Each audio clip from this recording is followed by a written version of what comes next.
ज्ञानाचे स्रोत आणि वयाची मर्यादा. नमस्कार. तुम्ही कधी तुमच्यापेक्षा लहान किंवा कमी अनुभवी असलेल्या व्यक्तीचा सल्ला ऐकणं टाळलंय का?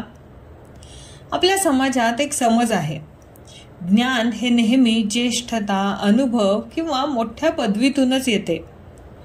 पण समजा एखादं लहान मूल तुम्हाला तुमच्या आयुष्यातील एखाद्या मोठ्या समस्येवर अचूक उपाय सांगत असेल तर तुम्ही त्याकडे दुर्लक्ष कराल का? आज आपण अशाच अर्थाचे एक सुभाषित पाहूयात.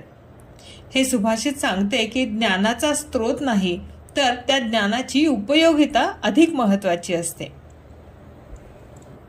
बालादपि ग्रहीतव्य युक्तायुक्तम मनीषिभिः रवेः अविषये किं न प्रदीपस्य प्रकाशनम. बालादपि ग्रहीतव्यम युक्तायुक्तम मनीषिभिः या पहिल्या ओळीचा अर्थ पाहूयात. विचारवंतांनी युक्तायुक्तम, युक्तायुक्तम म्हणजे योग्य काय आणि अयोग्य काय, बालाद अपि म्हणजे लहान मुलांकडूनही, मनीषिभिः म्हणजे समजून घ्यावे. विचारवंतांनी, बुद्धिमंतांनी योग्य काय अयोग्य काय हे प्रसंगी लहान मुलांकडूनही समजून घ्यावे.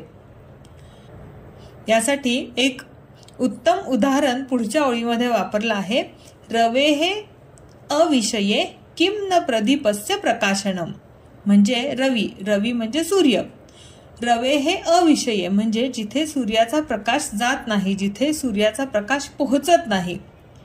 किं न प्रदीपस्य प्रकाशनम तिथे साध्या छोट्याशा दिव्याने प्रकाश देऊ नये काय? जिथे सूर्याचा प्रकाश पोहोचत नाही तिथे दिव्याने प्रकाश देऊ नये काय? मोठ्यांना सहजासहजी सुचणार नाहीत अशा गोष्टी कधी कधी लहान मुलांनाही सुचतात. संयुक्तिक किंवा योग्य असे वचन लहान मुलांकडूनही स्वीकारावे असे या सुभाषितातून सुभाषितकाराला सुचवायचे आहे.